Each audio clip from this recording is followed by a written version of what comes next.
2019 Volkswagen Jetta Prototype at Arizona Proving Grounds.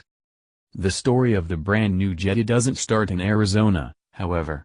Back in 2010, we drove the Jetta that was born out of the new Compact Sedan program, Volkswagen's main salvo, in an attempt to become a much higher volume player in the U.S.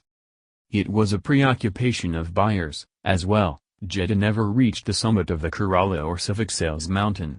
In 2013, VW spent some money to make the cabin look nicer, and in 2014 some of the powertrain economization was reversed as the Jetta ditched its boat anchor of a 2.5-liter inline-five and adopted the company's modern 1.8T, as well as gaining electric power steering on most trims and rear-independent rear suspension instead of a torsion beam rear axle.